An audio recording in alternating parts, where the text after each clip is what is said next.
Gloire à Dieu. Merci pour ce qu'il a fait ce matin. Alors, le titre du message aujourd'hui, tu as de la valeur. Tu as de la valeur aux yeux de Dieu. Tu n'es pas n'importe qui. Tu as de la valeur. Avoir de la valeur, ça veut dire quoi? Oui, c'est avoir une très grande importance aux yeux de quelqu'un. Une très, très grande importance aux yeux de quelqu'un. Être précieux pour quelqu'un. Et Dieu te dit ce matin, tu es précieuse. Tu m'es précieuse. Tu as beaucoup de valeur pour moi.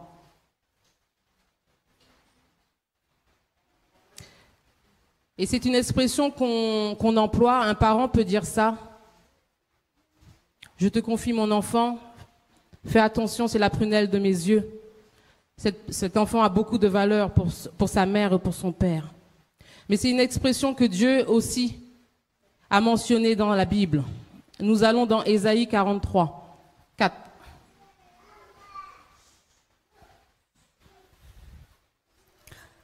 Parce que tu as du prix à mes yeux, parce que tu es honoré et que je t'aime, je donne des hommes à ta place et des peuples pour ta vie.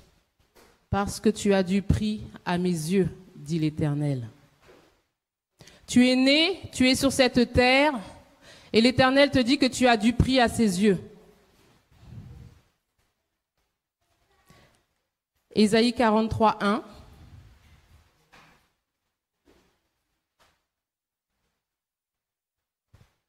Ainsi parle maintenant l'Éternel qui t'a créé, ô Jacob, celui qui t'a formé, ô Israël, ne crains rien, car je te rachète, je t'appelle par ton nom, tu es à moi. L'Éternel connaît même le nombre de cheveux que tu as sur ta tête. Et il t'appelle par ton nom.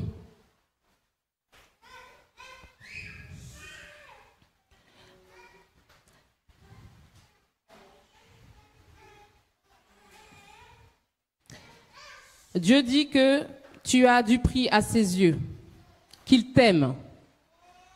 Il te dit de ne pas craindre. Il t'a créé, il t'a formé quand tu étais dans le ventre de ta mère. Et il dit, je te rachète.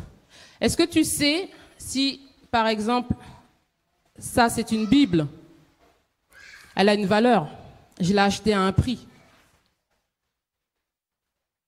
Quelqu'un a déterminé un prix. J'ai accepté ce prix-là et je l'ai acheté. Mais si je devais prendre Altagrace, que je vous la présente là devant vous, et je vous dis, combien est-ce que vaut Altagrace? 10 euros. Combien est-ce qu'elle vaut en euros? L'Éternel dit, je t'ai racheté. Mais à quel prix? Combien est-ce que tu vaux? 1 million d'euros? 1 million de dollars? 100 euros? Combien est-ce que tu vaux? Alors, une personne, si je devais me prendre, moi, combien est-ce que je vaux? Ça ne dépend pas de ce qu'il y a sur mon compte en banque. Il y en a qui disent c'est une personne qui pèse tant de milliards. Ça ne dépend pas de ce qu'il y a sur mon compte. Ça ne dépend pas non plus de ce qu'il y a marqué sur mon CV par rapport au diplôme. Ça ne dépend pas de ça. Ça ne dépend pas de ce que tu as fait. Du tout. Ça dépend de ta personne. Toi, combien est-ce que tu vaux? Combien est-ce que tu vaux? Vous savez, là je parle de la personne même, pas de ce qu'elle possède ou ce qu'elle a fait. Il y a une personne qui m'a dit un jour, voilà, j'étais en pause à mon travail, tranquillement, je lisais un journal dans la salle de pause, Et j'ai assisté à une scène que je ne voulais pas voir, mais il a assisté. Il a assisté, c'est une personne qui est conseiller emploi-formation. Et il a entendu son collègue avec un jeune lui faire un arrangement financier. C'est-à-dire que si je te fais cette formation-là, tu vas me donner en contrepartie la moitié de ce que l'entreprise va te donner. C'est un arrangement. Et la personne a assisté, a entendu ça. Et tout de suite, après que le jeune soit parti, elle lui a dit, mais qu'est-ce que tu fais? J'ai entendu ce que tu lui as dit. Il a nié. La personne, après, elle vient me voir. Bon, c'était le père des enfants. Il vient me voir, après, en rentrant du travail, et il me dit, voilà ce qui s'est passé au travail, qu'est-ce que je fais avec ça? J'ai pas voulu avoir cette information, je l'ai, qu'est-ce que je fais?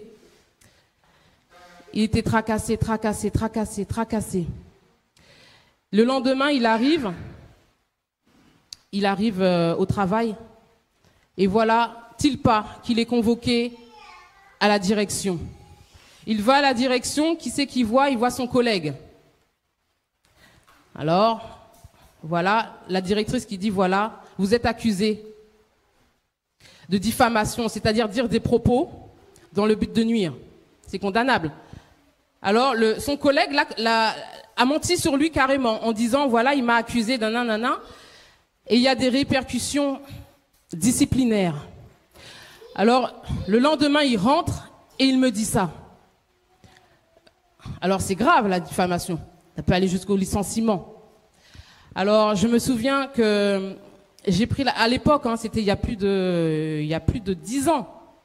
J'étais même pas à l'église Tuec. J'ai pris la Bible. Et je ne peux pas vous dire quelle parole. Hein. Mais c'était une parole qui nous avait touchés pour la situation. Et on est resté sur ça, on a prié. Il est allé parce qu'il fallait le lendemain qu'il ait ses paroles.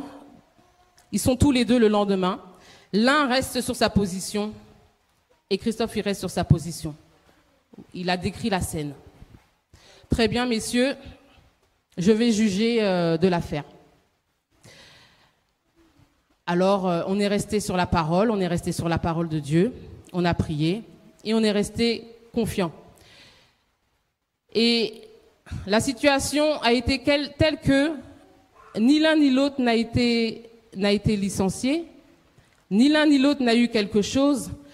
J'ai dit bon, j'étais un peu déçue parce que je voulais vraiment que le feu de Dieu descende là quand ils se sont confrontés, qu'il avoue, qu'il fait oh c'est vrai j'ai menti ou que je sais pas qu'il se passe quelque chose. J'étais un peu déçue quoi. Je voulais une situation bouleversante, immédiate, tout de suite. J'ai dit bon, au moins t'es pas licencié, il y a pas de faute disciplinaire. Bon. Et puis on est resté là. 1 semaine passe, 2 semaines passent, 3 semaines passent, et puis il revient un soir. Et il dit, tu sais quoi? Le collègue là qui m'avait accusé, qui avait menti sur moi, un jour il n'était pas là et il fallait prendre un dossier dans son bureau. Donc la collègue ou la directrice vient et qu'est-ce qu'elle trouve? Elle trouve qu'il y a un dossier de formation qui a été monté pour avoir des sous, mais au nom de sa femme, ce qui est strictement interdit. La personne a été licenciée, convoquée, licenciée sur le champ. Et quand il m'a dit ça, cette semaine, je vous ai dit, on avait pris le chant « Je m'incline devant ta grandeur ». Quand il m'a dit ça, je suis montée dans ma chambre et je me suis inclinée devant la grandeur de Dieu. C'est-à-dire que on lui a apporté l'affaire et il a jugé comme lui, il le voulait. Pas comme moi, je le voulais. Mais la personne, c'était un escroc et en plus, il se disait chrétien. C'est ça qui était le plus navrant. Et Dieu l'a discrédité, Dieu l'a mis en plein jour, tout seul et naturellement, et il s'est fait licencier, et Christophe a été blanchi. Je me suis inclinée devant la grandeur de Dieu. Je me souviens m'être inclinée. Et tout ça pour vous dire que c'est vraiment pas par rapport au diplôme. Cette personne-là avait les diplômes pour exercer ce métier. Mais je parle de la personne, de la valeur de la personne. Cette personne-là n'avait pas la valeur pour rester dans son travail. Pourtant, elle avait des diplômes. C'est pour cela, je vous pose la question. Combien est-ce que tu vaux aux yeux de Dieu? Pas tes diplômes, pas ton argent, pas ce que tu as fait, pas tes péchés, pas tes fautes. Toi, combien est-ce que tu vaux? Parce que l'Éternel te dit que je t'aime, je t'ai racheté, je t'appelle par ton nom.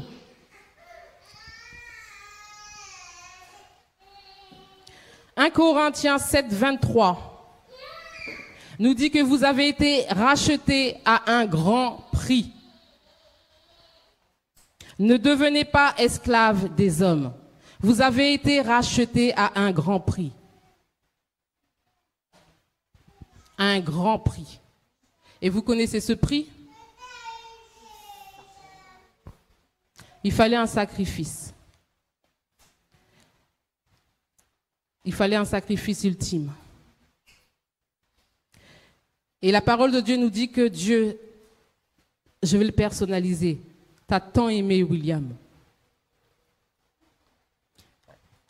qu'un jour il a décidé d'envoyer le trésor des cieux, son unique, son fils unique, afin qu'il aille sur la terre, qu'il descende de gloire là, qu'il aille à la croix, se faire fouetter, maltraiter pour toi, Jonathan. Pour que son sang coule, que tu puisses croire en lui et que tu sois sauvé. Demain, il t'arrive quelque chose.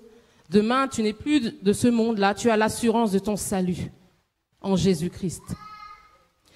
Et c'est par le sang de Jésus, par le sacrifice de Jésus. Il n'y en a pas d'autre. Il y a des sacrifices que le monde des ténèbres fait avec des animaux plus ou moins petits selon le sacrifice, jusqu'à des sacrifices humains. Mais l'ultime, il n'y en a pas d'autre. C'est le sacrifice de Jésus-Christ à la croix pour toi. Vous avez été rachetés. Il a payé le prix. Il a échangé son propre fils contre toi. Vous lui appartenez. Et tu sais, l'homme, toi et moi, David aura pu dire, mais il s'est interrogé, mais qu'est-ce que l'homme pour que Dieu s'intéresse? Mais qui suis-je, moi, Nathalie, pour que Dieu s'intéresse à moi comme ça? Dans la création, Dieu a créé. Il a créé les arbres, il a créé la création. Et l'homme arrive en dernier, comme telle la cerise sur un gâteau. Voilà ce qu'est l'homme, la cerise sur un gâteau. Waouh! L'homme a une très grande valeur aux yeux de Dieu. Tu as une très grande valeur aux yeux de Dieu. Et cette valeur ne dépend pas de tout ce que tu as pu faire, tout ce que tu as échoué dans ta vie. Jean 3,16 nous dit que effectivement Dieu a tant aimé, t'a tant aimé, Valérie, qu'il a envoyé son Fils pour que tu crois en lui, que tu ne périsses point et que tu aies la vie éternelle. 1 Jean 3,16 nous dit que Dieu a prouvé son amour en allant mourir pour toi.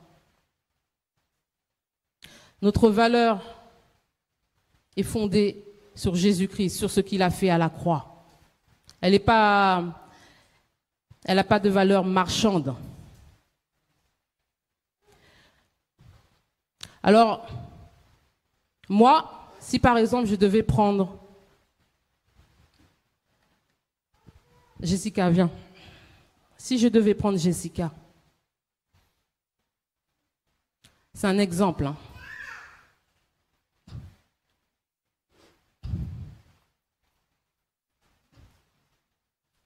Tu crois en Jésus-Christ? Oui. Oui. Elle a du prix aux yeux de Dieu. Elle vaut un prix. Et quand je la regarde,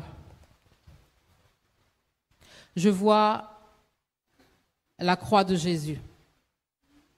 La croix de Jésus, voilà son prix. Je vois que Jésus a pris ses péchés à sa place. Passé, présent, futur. Je vois que à la croix, Elle en vaut tellement la peine que ce Jésus-là était à la croix.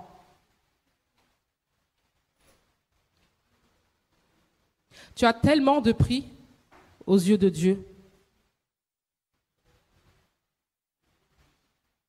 Tu es tellement précieuse aux yeux de Dieu que Dieu t'appelle par ton nom et il te dit que je t'aime. Tu as compris? Oui. Ok. Vas-y, tu peux y aller. À la croix, si je me représente, moi, c'est moi qui aurais dû être à la croix. Je le méritais. C'est pas Jésus. Lui, il a été à ma place.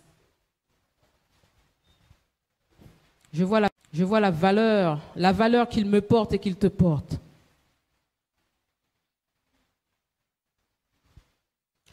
Et comme on l'a chanté, ou Marie l'a chanté, on comprend la grâce de Dieu. Je comprends ma valeur, la valeur de ma vie. Elle a coûté celle de Jésus-Christ. Mais dites-moi, Jésus est-il mort pour rien? Parce que ce matin, il te dit, tu as de la valeur. Il te parle, tu as de la valeur. Est-ce qu'il est mort pour rien? Parce que ta valeur dépend de ce qu'il a fait à la croix. Est-ce qu'il est mort pour rien? Est-ce qu'il est mort en vain ou est-ce qu'il est mort pour quelque chose?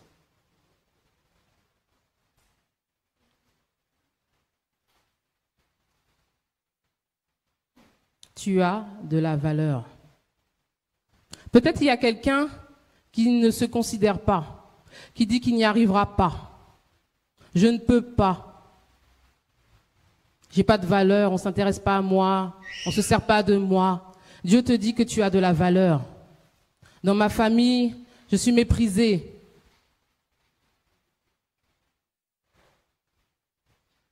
Dieu te dit non, tu as de la valeur. Et j'ai une question qui est dans Jacques.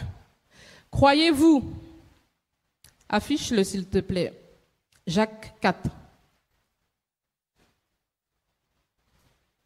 Croyez-vous que l'Écriture parle en vain? Stop. Croyez-vous que l'Écriture parle en vain?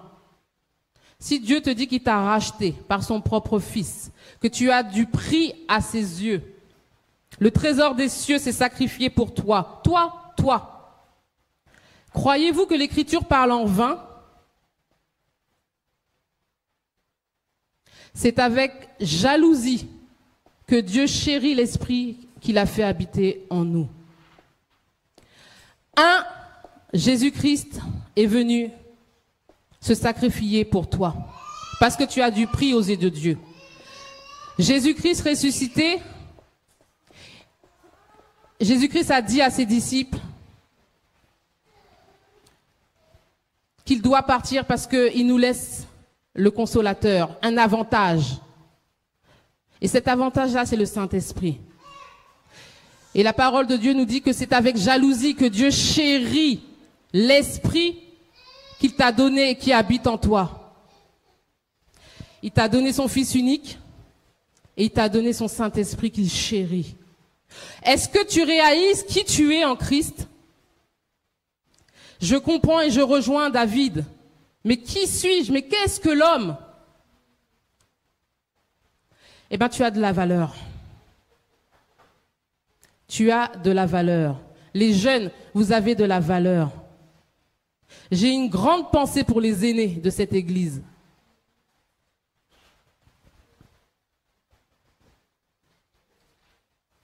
Qui croit qu'il est une personne de valeur?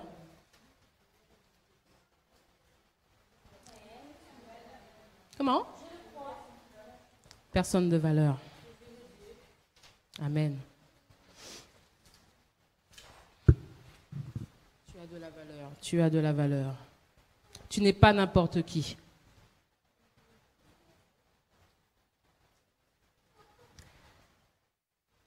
On va prendre Éphésiens 1, 4, 5. Waouh. Dieu conjugue avec toi. En lui, nous a élus avant la fondation du monde, pour que nous soyons saints et irrépréhensibles devant lui, nous ayant prédestinés dans son amour à être ses enfants d'adoption par Jésus-Christ, selon le bon plaisir de sa volonté. Il t'a prédestiné.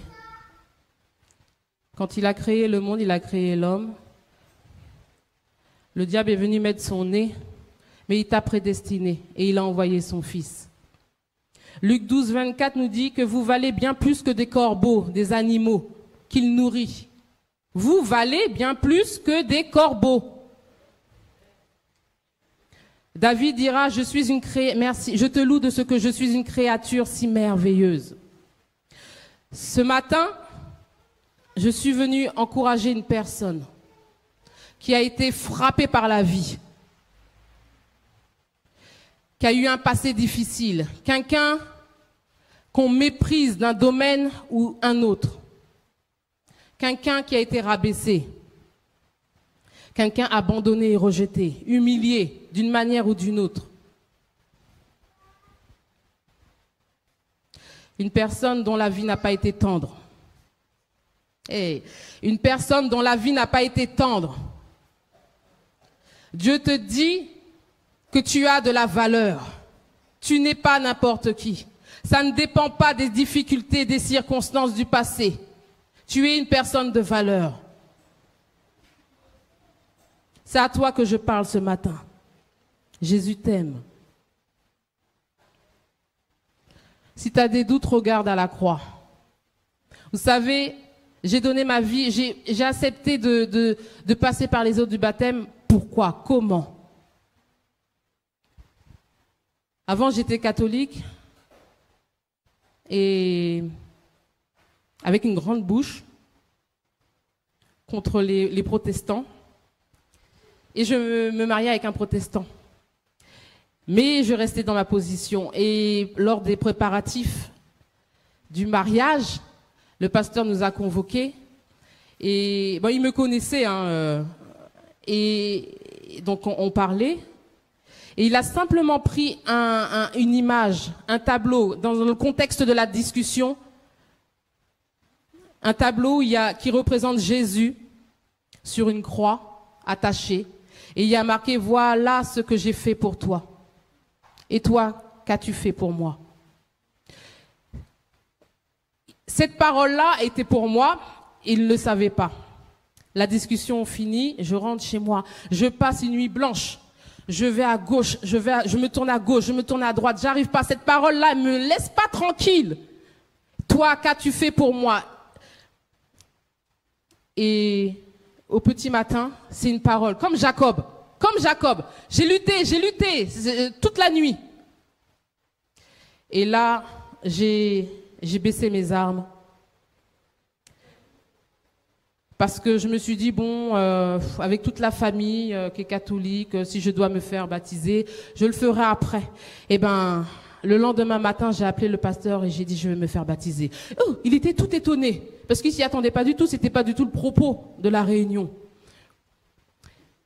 Qu'as-tu fait pour moi? Voilà ce que j'ai fait pour toi.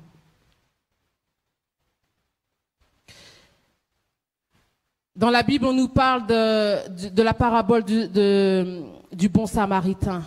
Un homme est retrouvé par terre. La vie t'a donné des coups. Ta famille t'a donné des coups. Par la maladie, par des gens. Tu as été trahi. Tu es même laissé pour morte. On t'a abandonné, on t'a humilié, on t'a rabaissé. Mais quelqu'un est venu. Il t'a soigné avec le vin et l'huile. Le sang de Jésus-Christ te soigne. Le sang de Jésus-Christ te restaure. L'huile du Saint-Esprit te restaure. Je suis venu te dire que Jésus-Christ t'aime. Il ne t'a pas abandonné. Tu as toujours de la valeur. J'ai vu quelque part sur Internet que quelqu'un prenait un billet de 500 €, même s'il est froissé.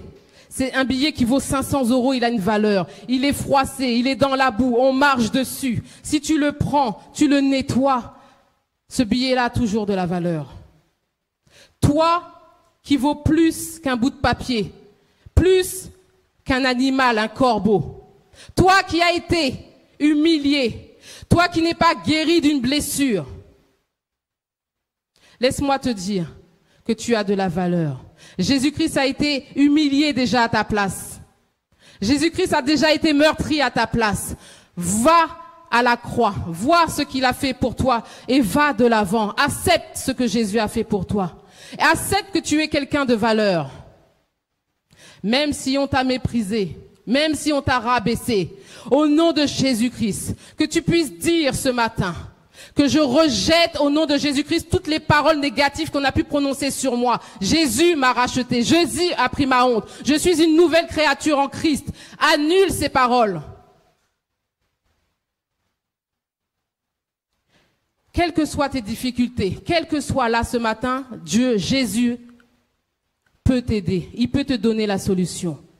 Quelle que soit la maladie qui a donné des coups à ton corps, Jésus peut te guérir et te restaurer. Quel que soit ton péché, parce que ta valeur ne dépend pas de tout ce que tu as pu faire avant, tout ce que tu peux faire maintenant.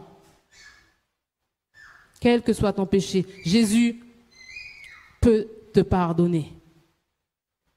Il peut te pardonner. Il peut t'utiliser.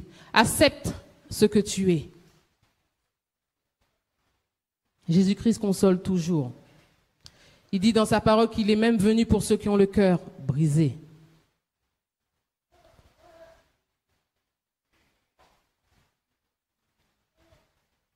Ne te rabaisse jamais. Jamais. Tu m'entends ce matin? Ne te rabaisse jamais. C'est Jésus qui s'est rabaissé pour toi. Ne prononce pas de ta bouche, je n'y arriverai pas. Mais dis plutôt avec Dieu, je ferai des exploits. Christ en moi, l'espérance de la gloire. Je peux y arriver. Ne te rabaisse jamais. Et même si ton image a été abîmée par le péché, garde ta dignité d'être humain. Jésus-Christ a payé le prix. Garde. Jésus-Christ a payé le prix. Sinon, il l'a fait en vain. Il est venu te dire ce matin que tu as de la valeur. Alors, je crois que le frère William a parlé de ça, que Papa Jean a beaucoup d'enfants. Dieu a beaucoup d'enfants, bien sûr. Mais il te connaît par ton nom. Il t'appelle par ton nom. Si bien même que si tu as accepté Jésus-Christ, ton nom est écrit là-haut, ton nom à toi. À toi. Il te connaît personnellement. Laisse-moi te dire, tu es la personne. Je suis venu dire à quelqu'un, tu es la personne qu'il faut pour la situation qu'il faut et au bon moment.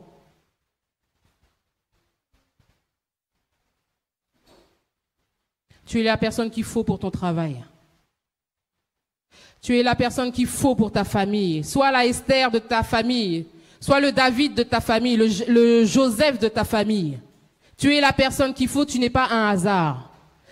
Les aînés, Christopher, tu es l'aîné, tu es le fils unique. Tu n'es pas là par hasard, tu as de la valeur aux yeux de Dieu. Emeric, tu es l'enfant unique de maman. Tu as de la valeur, tu as une place, tu es l'aîné. Tu n'es pas le second, tu es l'aîné. Erika est la première de sa maman. Tu es précieuse aux yeux de Dieu. Dieu t'aime.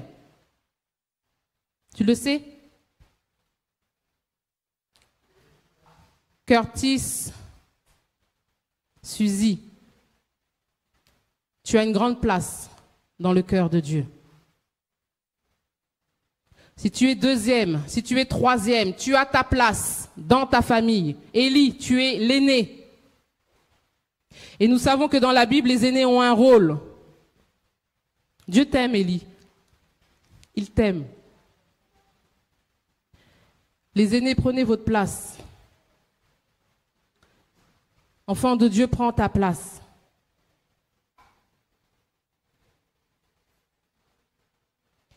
Et tous, comme Dieu a beaucoup d'enfants, tous les membres forment le corps du Christ.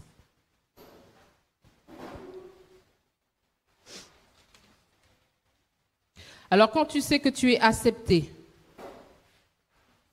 tu es valorisé, dis-toi que tu as tout le potentiel pour réussir. Tu as tout le potentiel pour réussir, pour t'épanouir. Tu as tout le potentiel. Regarde à la croix, regarde ce que Jésus a fait. Tu as de la valeur. Tu as de la valeur. Gédéon ne se considérait pas. C'était le dernier de sa famille, le dernier de sa tribu. Mais pourtant, Dieu l'a appelé vaillant héros. Il l'a appelé vaillant héros. Jamais il pensait qu'il pouvait sauver tout un peuple. Mais Dieu l'a appelé vaillant héros. David était même pas considéré, je dirais, même par son père. Quand il fallait présenter tous les fils, le père ne l'a même pas présenté, il était dans les montagnes. Vous imaginez ça? Présente-moi tous tes fils, t'en présentes pas un, tu le considères même pas. Méprisé par ses frères. Mais c'est pourtant lui que Dieu a choisi comme roi.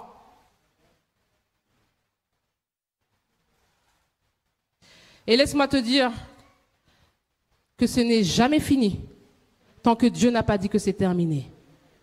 Je suis venu dire ça à quelqu'un. Hier, je pense que tout le monde a regardé le match. Quelqu'un m'a dit, quand il y avait 2-1, ça y est, c'est terminé. C'est terminé, c'est bon. Et je lui dis, non, mais c'est pas terminé tant que le coup de finale tant que l'arbitre n'a pas soufflé le coup de finale. C'est vrai qu'on a pris un coup. Mais ce n'est pas terminé tant que Dieu n'a pas sifflé le coup de finale. Même si tu as échoué, continue.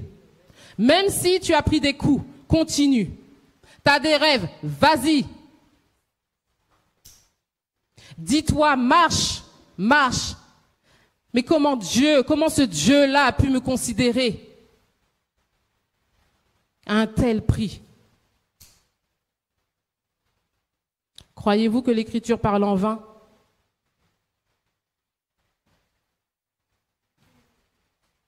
Croyez-vous? Alors, il faut faire attention. Il y a un chant. Inosa, tu peux prendre le chant, s'il te plaît.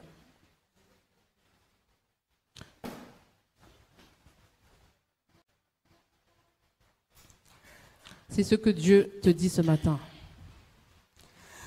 Tout au fond de toi, je ne peux regarder. Je peux seulement essayer d'imaginer la richesse qui existe au fond de ton cœur. Tu es une personne de valeur. L'or et l'argent peuvent faire briller mes yeux, mais te regarder me pousse à adorer Dieu. Ton âme est un vrai trésor qui jamais ne se Tu es un vrai trésor aux yeux de Dieu. Le péché ne pourra jamais effacer l'image que Jésus sur ton cœur a Il a gravé ça sur ton cœur. Ce que tu as fait ou n'as pas réussi ne peuvent rien changer. C'est Dieu qui t'a choisi, Jonathan. Ce qui fait de toi une personne de valeur. Et dis ce que tu as ou ce que tu sais faire. Voilà l'amour de Dieu pour toi, quel mystère. Tu es un miroir Crois-le. qui reflète Seigneur. Et si les gens ne te remarquent pas encore, Amen. le plus important est que Dieu reconnaisse ta valeur. Les enfants, vous avez Tu de la valeur. es inestimable, plus précieux que tout l'or et l'argent de la terre. Si tu veux abandonner, Dieu n'abandonne jamais. Dieu t'abandonnera jamais. Il est près de toi pour te relever. Si le monde te faisait tomber. Tu as de la valeur. Tu es une personne de valeur. Dieu a payé le prix pour toi. Et il n'est pas mort en vain. Tu dois marcher. Tu dois marcher dans cette attitude de personne de valeur. Ça dépend pas, je le répète, de ton passé, de tes péchés, de tes fautes, de ton compte en banque, de ce que tu peux faire. Dieu t'a aimé, voilà l'amour de Dieu pour toi, quel mystère. Tu es une personne de valeur. À ton travail, tu peux apporter quelque chose. Une valeur ajoutée. Tu es une valeur ajoutée. Dans ton foyer, tu es une valeur ajoutée. Dieu n'est pas mort en vain. Croyez-vous que l'Écriture parle en vain? Non. Si tu es rabaissé, si on t'a rabaissé, c'est terminé. Tu es une personne de valeur. Ni le péché, ni ce que tu as fait ou n'as pas réussi ne peuvent rien changer. Tu es une personne de valeur. J'ai des gens en face de moi, hein, des gens de valeur. Des gens de valeur. Alors, attention. Savoir qu'on est une personne de valeur ne veut pas dire tomber dans l'orgueil. Il y a un chant qui dit je sais qui je suis. Regarde-moi, je suis une merveille. Peu importe ce que tu vois, sa grâce est sur moi, car je sais qui je suis. Regarde-moi, je suis une merveille. Peu importe ce qu'on t'a dit sur moi, peu importe ce que tu vois, peu importe ce que tu sais. Sa grâce est sur moi, car je sais qui je suis. Faire attention de ne pas tomber dans l'orgueil. Savoir qui l'on est ne veut pas dire être orgueilleux. Et la frontière est proche. Il faut faire attention de ne pas tomber dans l'orgueil. Des gens qui jugent facilement les autres, les gens qui méprisent facilement les autres. Moi je, c'est pas ça. C'est pas ça. C'est pas non plus avoir une dépréciation de sa valeur. Oh, je n'y arrivais pas, je n'y suis pas arrivé, c'est pas ça. Il faut un juste milieu. David l'avait bien compris. Dans le psaume,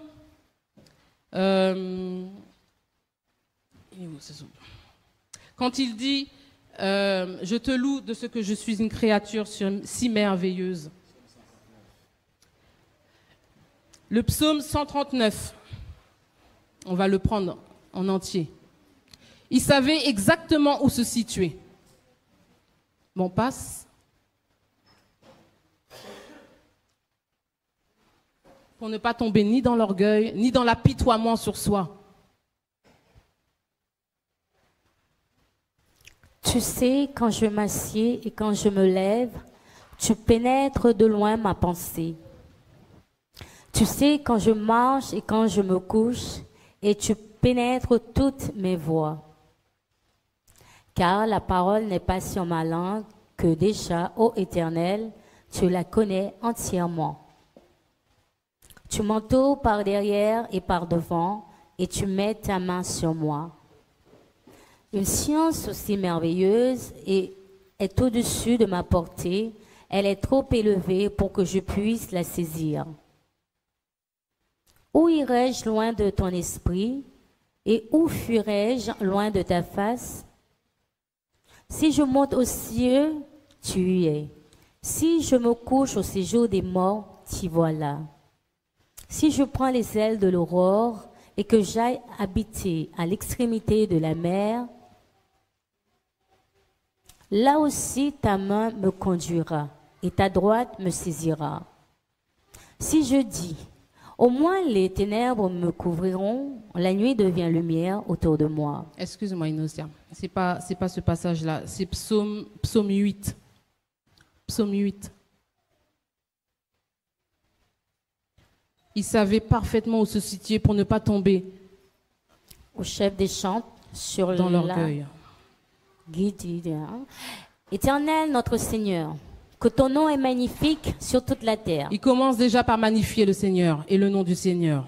Ta majesté s'élève au-dessus des cieux. Par la bouche des enfants et de ceux qui sont à la mamelle, tu as fondé ta gloire pour confondre tes adversaires, pour imposer silence à l'ennemi et aux vindicatifs. Regarde ce qu'il fait. Il se place sous le ciel. Vas-y. Quand je contemple les cieux, ouvrage de tes mains, la lune et les étoiles que tu as créées, qu'est-ce que l'homme pour que tu te souviennes de lui? Là, il ne peut pas tomber. Là, quand il regarde les boules de gaz, le soleil, l'astre, il se dit, je suis tout petit. Il ne peut pas tomber dans l'orgueil. Il se place sous le ciel. Et le Fils de l'homme pour que tu prennes garde à lui. Mais il sait qui il est et il va dire, Tu l'as fait de peu inférieur à Dieu, et tu l'as couronné de gloire et de magnificence.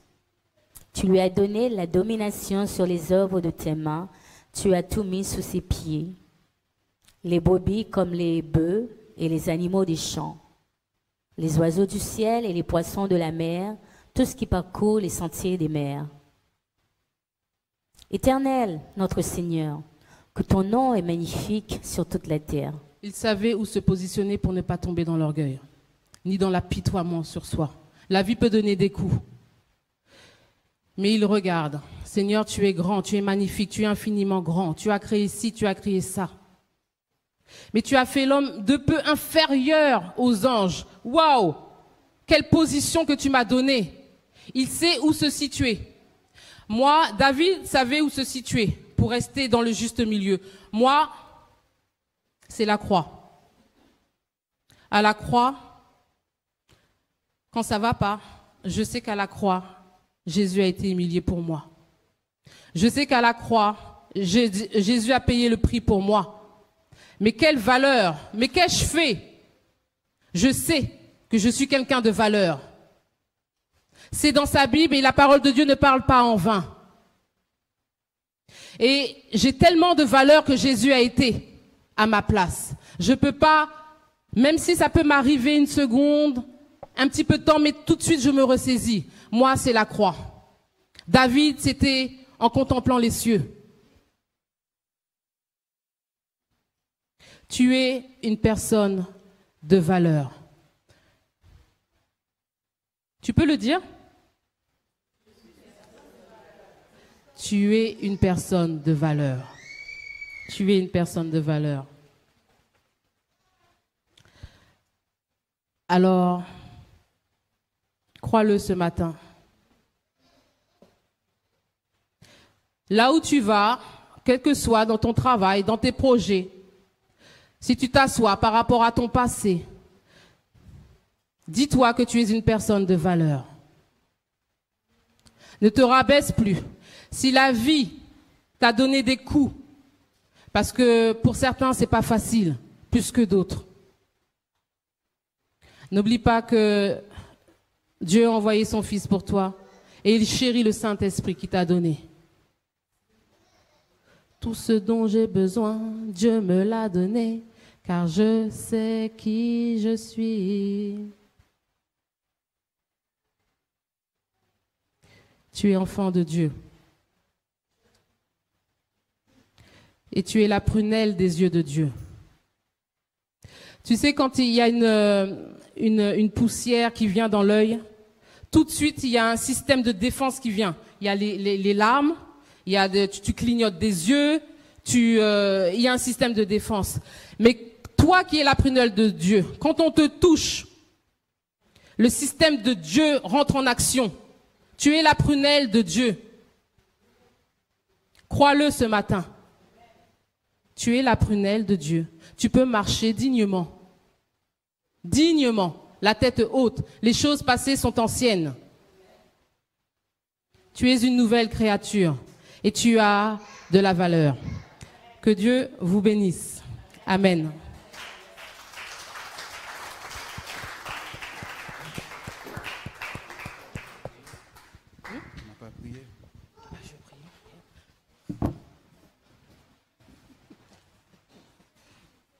Tu veux faire?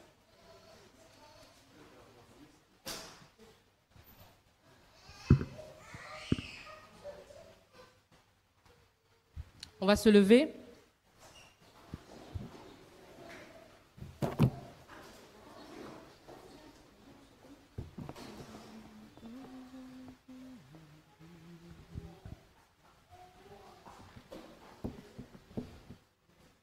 Je vais prier. Inosa, si tu veux en chanter un chant, tu peux.